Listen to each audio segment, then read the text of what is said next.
Já tive a oportunidade, certa vez, de pregar este mesmo sermão no presbitério. Graças a Deus foi tudo bem. Recebi algumas dicas dos pastores ali. E espero que a palavra do Senhor fale ao coração da igreja dele, tanto quanto falou ao meu, na preparação deste sermão. Juízes, capítulo de número 6.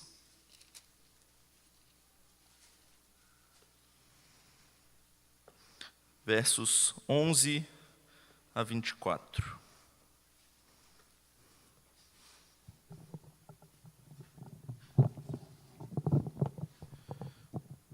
Juízes 6, versos 11 a 24. Acompanhe a leitura da palavra.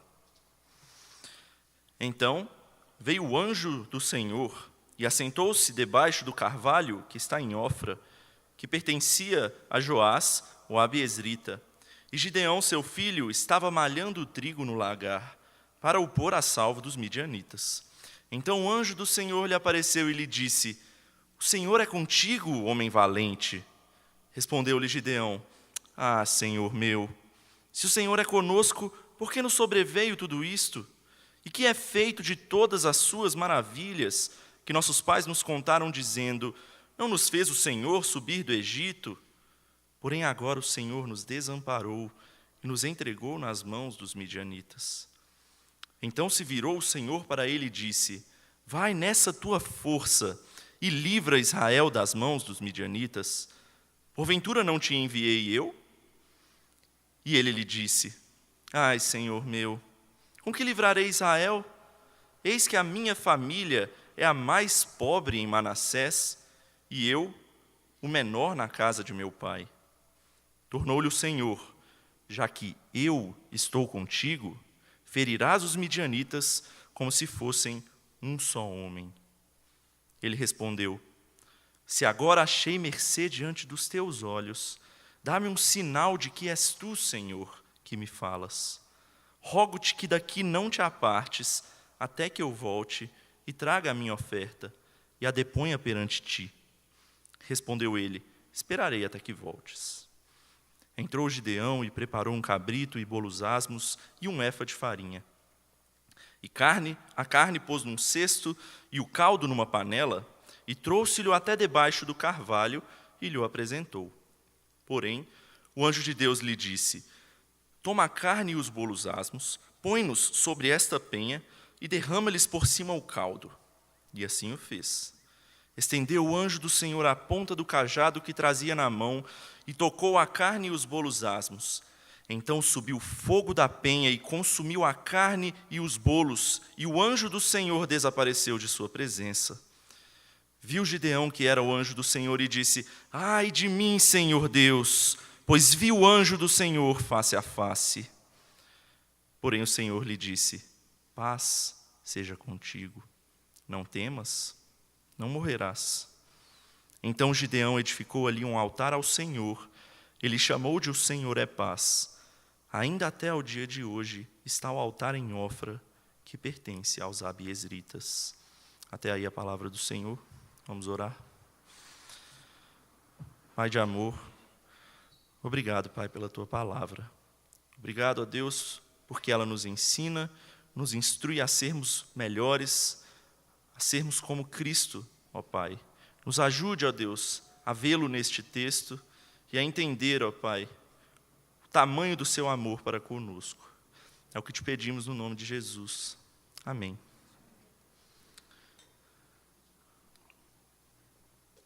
Há algum tempo atrás, minha esposa, ela que é professora, ela se preparava para conhecer os seus novos alunos.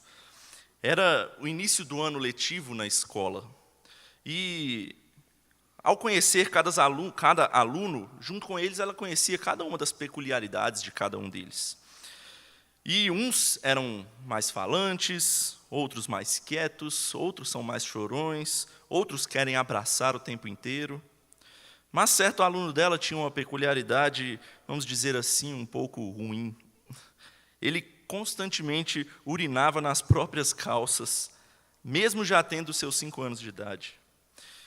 Ele era o único da turma que fazia isso de forma tão constante. E então ela foi conversar com ele e disse: por que é que você não me pede, pelo menos, para ir no banheiro antes disso, quando você tem vontade? E aí, conversa vai, conversa vem. Ela então descobriu que o garoto tinha medo de ir ao banheiro. E só conseguia se alguém fosse junto com ele. Então ela teve uma ideia, deu a ele um barbante e disse assim: sempre que você tiver vontade de ir ao banheiro, me entregue uma ponta desse barbante e fique com a outra ponta. Quando você estiver lá e sentir medo, você puxa o barbante, e eu também puxarei do outro lado. E aí você vai saber que você não está sozinho. Problema resolvido. O garoto só precisava ter certeza de que tinha alguém junto com ele, mesmo que não estivesse em presença, mas que estivesse lá, pronto para acudi-lo. E ao longo do ano ele se acostumou e nem mais precisava do barbante. Mas é interessante o quanto nós também somos dessa forma. Isso não acontece apenas com crianças. Nós, adultos, também podemos passar por isso, mesmo que em ocasiões diferentes. Nós muitas vezes fugimos de tomar decisões, de cumprir com aquilo que nos é pedido, que nos é chamado, que é responsabilidade nossa, por causa do medo. Por muitas vezes nos falta a confiança necessária, a confiança de que Deus está conosco em todos os momentos. No texto que nós lemos, podemos ver que Gideão também era assim. Ele viveu na época dos juízes, uma das épocas mais tenebrosas da história do povo de Israel, onde os acontecimentos eram basicamente um povo que pecava, pecava e pecava, e só se lembrava de Deus quando eles estavam tão atolados de consequências dos seus pecados. E Deus, infinitamente gracioso, vinha em auxílio para salvar o seu povo. E na história de Gideão não é diferente. Se você observar os versículos imediatamente antes aos que lemos, os versículos de 1 a 10 deste mesmo capítulo, você verá a mesma história com uma pequena diferença. Os filhos de Israel pecaram, fizeram o que era mal perante o Senhor. E por isso Deus os entregou nas mãos dos midianitas por 7 longos anos. Os midianitas subjugaram e oprimiram o povo de Israel, roubando seus mantimentos, destruindo as suas terras. O povo de Israel, então, clamou ao Senhor. Mas dessa vez Deus não mandou um libertador de primeira, que era o que geralmente ocorria. Dessa vez ele mandou primeiro um profeta. Mas por que dessa vez Deus fez isso? Deus conhece o seu povo e ele sabia que Israel precisava primeiramente entender o porquê de que eles precisavam ser salvos. E é isso que o profeta vai dizer a eles. Por meio do profeta, Deus diz: eu sou o Senhor que livrou vocês da escravidão do Egito e também de todos os outros povos que oprimiram vocês. Fui eu quem expulsou esses povos da terra para que vocês pudessem habitar nela. Eu sou o Deus de vocês. E disse para não temerem outros deuses dos povos que ainda habitam nessas terras. Mas vocês preferiram não me dar ouvidos. Deus primeiro dá um puxão de orelha a fim de instruí-los. Ele relembra da aliança que fez com o seu povo, de que sempre estaria com eles, e que ele seria o Deus deles, e eles o seu povo. Os israelitas não estavam arrependidos de fato, eles precisavam aprender antes por que é que precisavam ser salvos.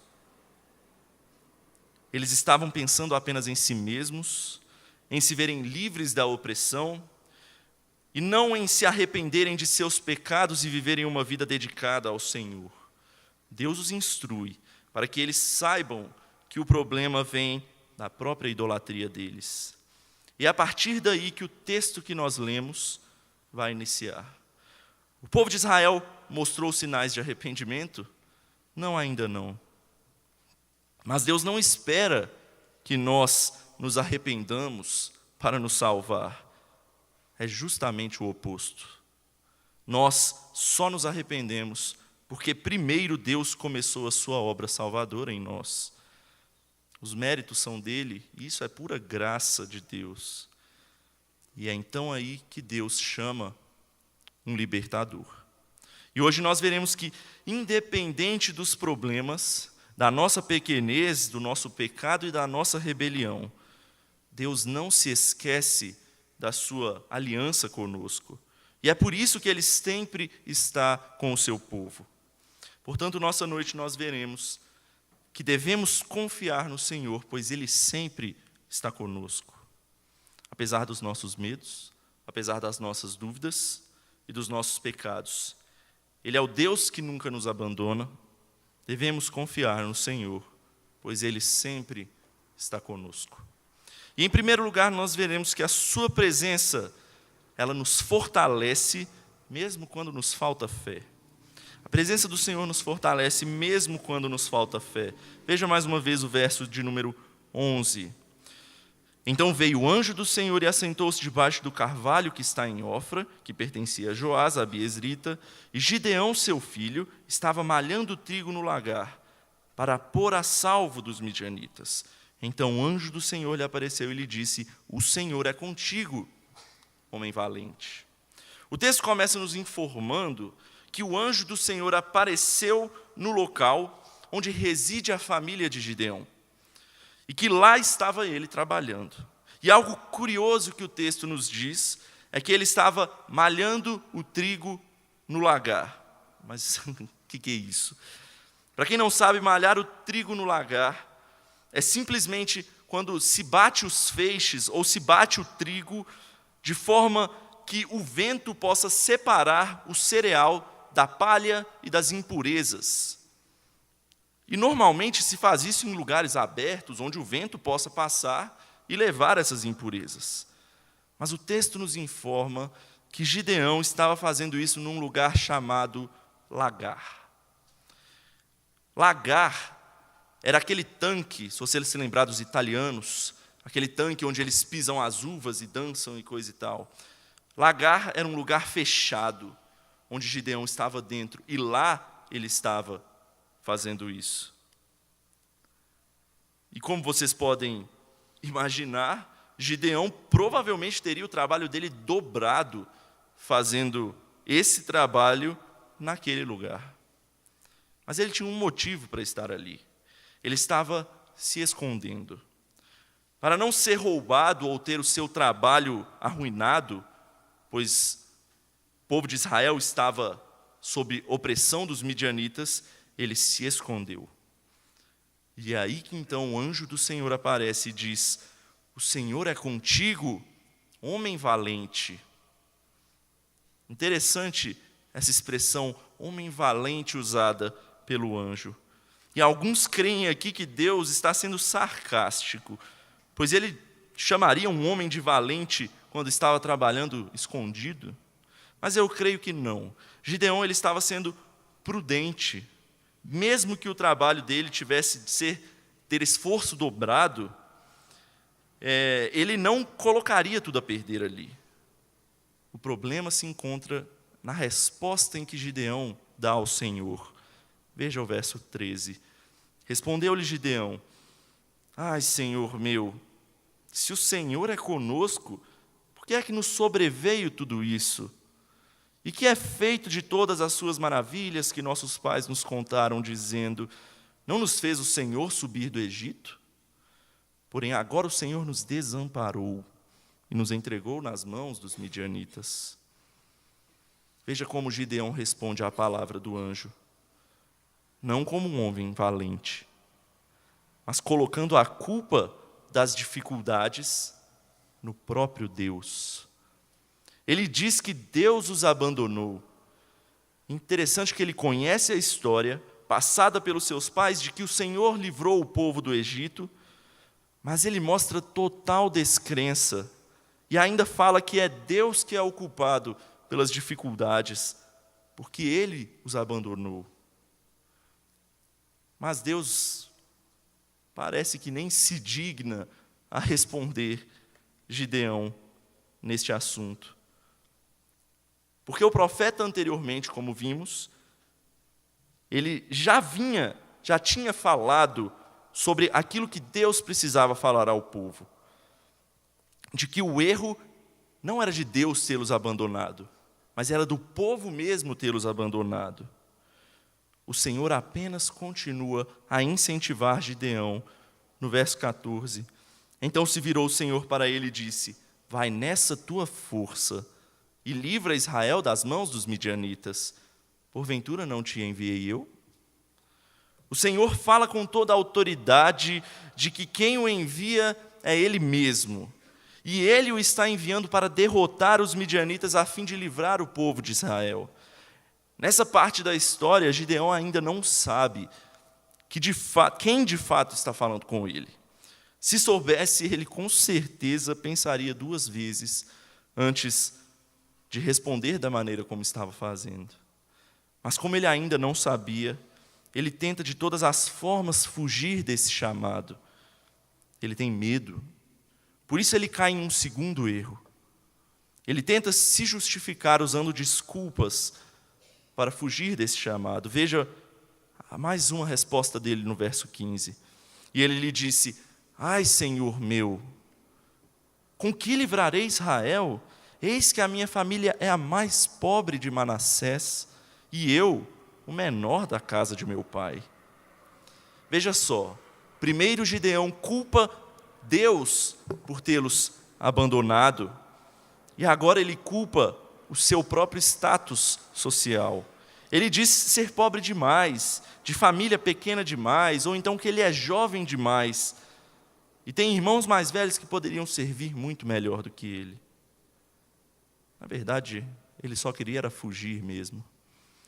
Depois de uma segunda resposta de fuga como essa, é muito provável que a gente pense que Deus vai embora e deixe ele e o povo arcar com as consequências de seus erros. Afinal, eles merecem isso. Mas não é isso que Deus faz. Deus responde dizendo mais uma vez, incentivando Gideão. Verso 16: tornou-lhe o Senhor: já que eu estou contigo, ferirás os midianitas como se fossem um só homem. Deus mais uma vez incentiva Gideão: como eu estarei com você, os midianitas vão ser derrotados facilmente.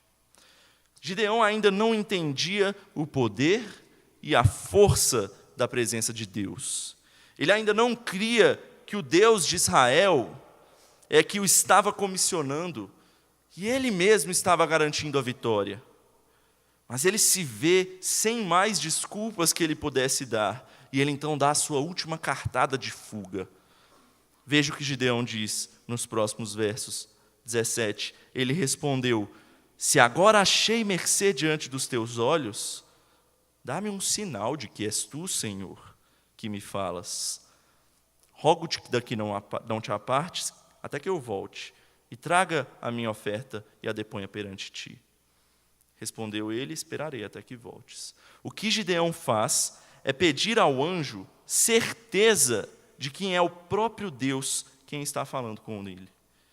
Ele é o tipo de homem que precisa primeiro ver, para só depois crer. Será que é esse libertador que Deus quer para o seu povo? Um homem cheio de dúvidas, que não olha para o seu próprio erro, que coloca culpa nos outros, que dá as piores desculpas para fugir das suas responsabilidades, que duvida do seu próprio Deus. Será que é esse tipo de homem que Deus escolhe? E pela graça de Deus, a história nos mostra que é assim.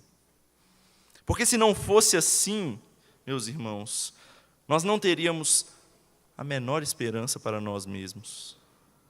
Se há alguém que se assemelha conosco nessa história, é o próprio Gideão. Nós também somos cheios de dúvidas e adoramos tirar a culpa de nós mesmos. Quem de nós nunca tentou fugir do chamado dizendo ser pequeno, pobre ou fraco demais? Quem nunca pensou que estava sozinho ou desamparado, que foi abandonado por Deus nos momentos difíceis? Quem nunca quis primeiro ver, para só então depois crer? Meus irmãos, esse somos nós. Mas graças a Deus por seu amor e misericórdia infinitos, pois mesmo não crendo, mesmo duvidando, Ele ainda assim nos chama e diz: eu estou com você.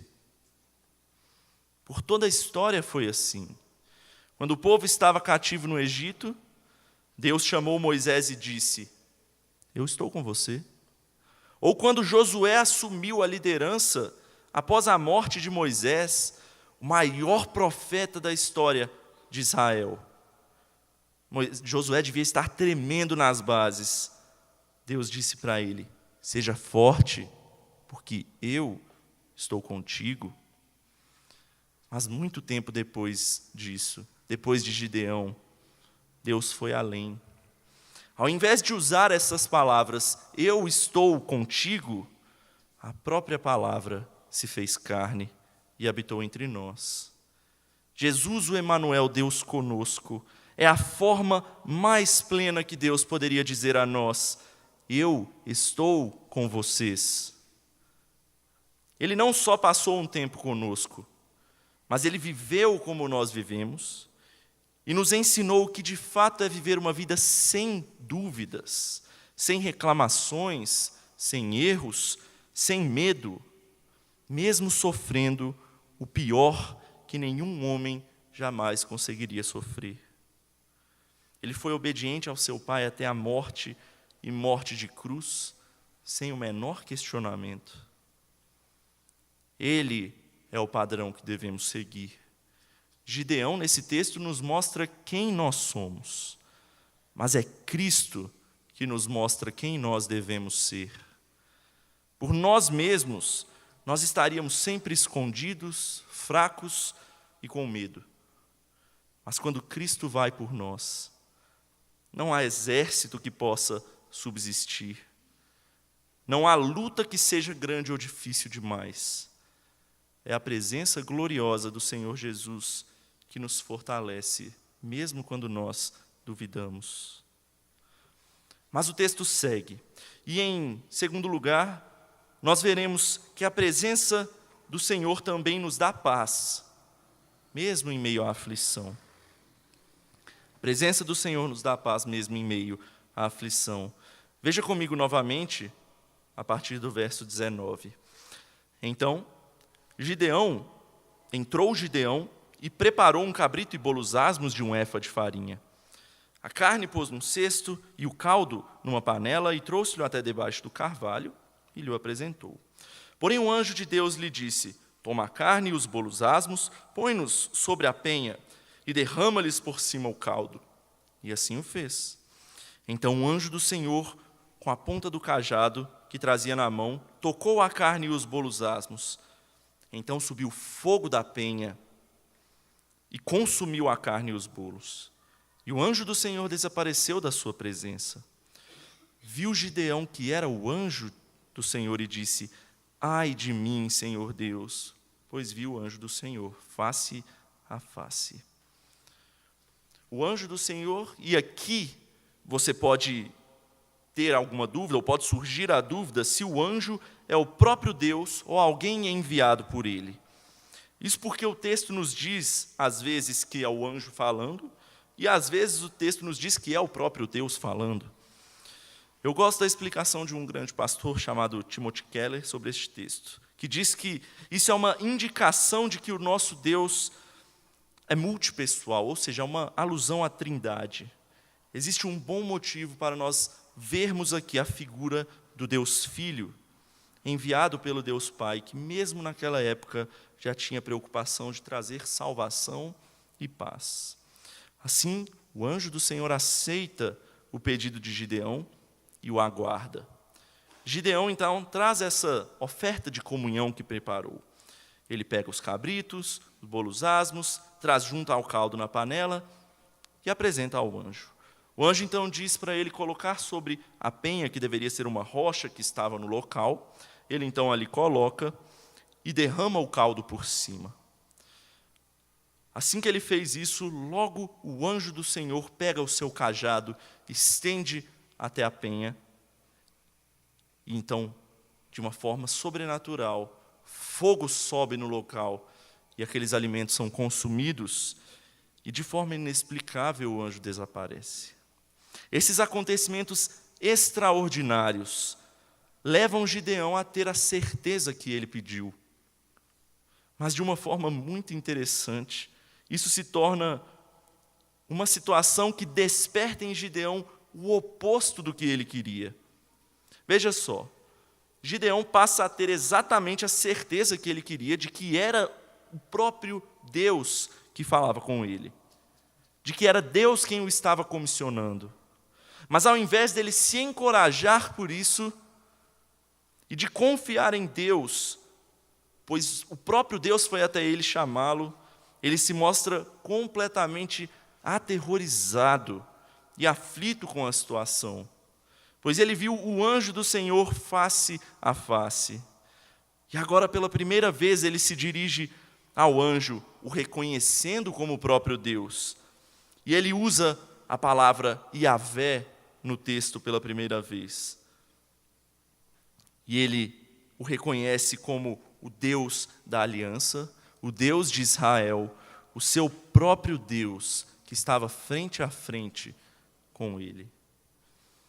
Ele percebe isso, e ele se lembra de como se mostrou incrédulo frente a ele. Por isso ele se desespera, e a única coisa que ele espera é a própria morte. Talvez isso soe estranho para nós, 2000 anos depois de Cristo. A visão da nossa sociedade é de um Deus puro amor. Um Deus que ama de forma incondicional e que não passa nem sequer um resquício de terror, de temor. Quão grande erro estamos cometendo se pensarmos desta forma. O Antigo Testamento nos mostra a grandiosidade e também o terror desse Deus Todo-Poderoso. O fato de vê-lo em suas teofanias ou de estar em sua presença causava tamanho temor aos homens que eles esperavam nada mais do que a morte. Isso é um respeito e uma reverência que faz falta na nossa sociedade. Os homens parecem não fazer ideia da grandiosidade do Deus com quem estão se metendo. Irmãos, jamais percam o temor do Senhor. Nosso Deus é um Deus santo e gracioso, mas Ele também é um Deus justo e Ele odeia o pecado. Jamais perca esse temor, pois terrível coisa é cair nas mãos do Deus vivo. É o que diz a palavra. Não brinque com Deus, nem fique dando desculpas, obedeça, faça aquilo que Ele te chamou para fazer e da melhor maneira possível. Às vezes nós nos esquecemos, tal como o mundo faz, de que estamos nas mãos do ser mais poderoso de todo o universo. E Ele odeia a injustiça. Por isso Gideão se vê em completa aflição, pois ele entende isso, e o que ele aguarda é apenas a morte. Mas esse Deus que odeia a injustiça, também nos diz a palavra que é um Deus todo bondoso e gracioso com o seu povo. Veja o que ele diz nos versos 23 e 24. Porém o Senhor lhe disse: paz seja contigo, não temas, não morrerás. Então Gideão edificou ali um altar ao Senhor, e lhe chamou de o Senhor é paz. Ainda até o dia de hoje está o altar em Ofra, que pertence aos abiezritas. Deus diz para que ele não tenha medo e que ele não morrerá. Deus transmite paz ao coração de Gideão. Deus poderia aplicar a sua justiça e aplicar o salário do pecado ali a Gideão. Mas Deus mostra a sua imensa graça, pois foi isso que ele prometeu ao seu povo. Mesmo sendo um povo tão pecador e depravado como Israel em especial na época dos juízes. Dessa forma, Gideão, ele se vê de uma maneira tão grata ao Senhor e edifica um altar a ele, o qual nomeia: o Senhor é paz. Perceba como a situação se inverte aqui. Gideão, antes relutante, duvidoso, que acreditava que Deus havia o abandonado o seu povo, que tentou fugir da responsabilidade de todas as formas que encontrou possíveis, inclusive culpando o próprio Deus. Agora ele se encontra em paz. Uma paz que só o Senhor da paz pode dar. Veja quão grande ensino nós temos aqui. Um ensino que pode trazer grande conforto aos nossos corações. Quando nós percebermos e entendermos que estamos sendo chamados pelo próprio Deus, o Rei dos Reis e Senhor dos Senhores, pode até ser que nós fiquemos em colapso por tamanha responsabilidade, por tamanha a nossa pequenez frente a Ele. Vocês são servos do Senhor e atuam na sua igreja. Vocês já devem ter sentido essa responsabilidade de servirmos a Ele. Mas o texto nos ensina que esse mesmo grandioso Deus nos acolhe em seus braços e diz: paz seja com você, não tenha medo, confie, eu estou com você. Esse é o nosso Deus, o Deus da aliança, o Todo-Poderoso, aquele que livrou o seu povo do Egito e o levou à terra de Canaã e continuou os livrando de seus opressores ali também, até o momento em que ele mesmo veio ao mundo livrar o seu povo do seu maior inimigo. Jesus Cristo veio ao mundo, pré-anunciado por Isaías, como no texto que nós lemos durante o culto, como o príncipe da paz. Nós que estávamos em trevas, vimos grande luz. Jesus venceu a morte e o pecado. Ele venceu o mundo e o diabo. Ele conquistou a vitória perfeita para o seu povo. E por mais que ainda vivamos na presença do pecado, constantemente fazendo o que é mal, Cristo já venceu por nós. Ele já venceu por todos aqueles que creem no seu nome. E é isso que deve trazer paz aos nossos corações. Nós devemos estar em paz porque o príncipe da paz a tudo já venceu. No final do texto, o escritor ainda diz que até o dia em que aquele texto havia sido escrito, o altar edificado por Gideão ainda estava no mesmo lugar, na terra que pertence aos seus pais, não mais aos midianitas, como naquela época, ou a qualquer outra nação. Isso mostra a fidelidade do nosso Deus ao seu povo, pois o que Ele prometeu, Ele cumpriu a Gideão. Deus nunca abandona os seus. Por mais que estejamos aflitos, cheios de problemas, com medo ou o que for, a presença do Senhor Jesus nos traz paz, o cuidado e o carinho que necessitamos, mesmo sem merecermos isso. Meus irmãos, eu não sei as lutas que vocês estão passando. Eu também não sei se o coração de vocês se encontra com dúvidas ou enfraquecido pelas batalhas dessa vida difícil. Talvez você esteja se sentindo sozinho, talvez adoentado, talvez desanimado, talvez irado com alguma coisa ou com alguém. Ou por causa de tudo isso, você também possa desejar um pequeno barbante que nos ligue até Deus, para que possamos a qualquer momento puxá-lo e ter certeza de que Ele está conosco.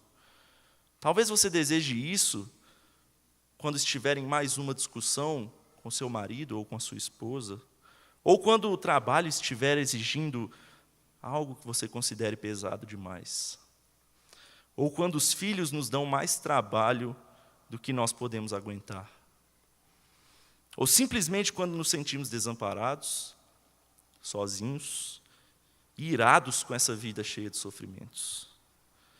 É possível que nesses momentos você tenha vontade de puxar o barbante e perguntar, tal como o salmista Davi no salmo que nós lemos: Deus, o Senhor está aí mesmo? Até quando, Senhor?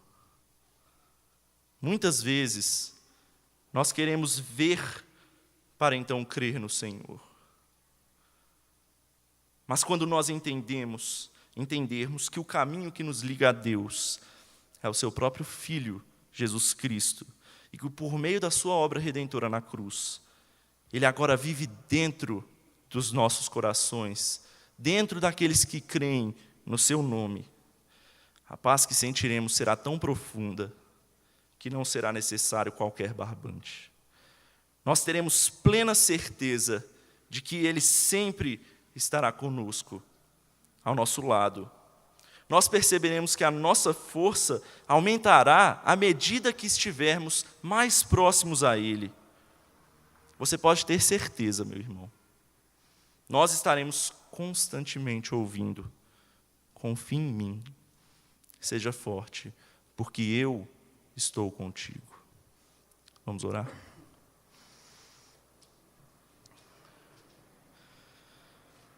Pai amado, obrigado a Deus, porque o Senhor está conosco. E por meio da obra redentora de seu Filho Jesus, naquela cruz, ó Pai, nós podemos ter essa certeza que nos traz uma paz que esse mundo não pode dar de nenhuma forma, Deus.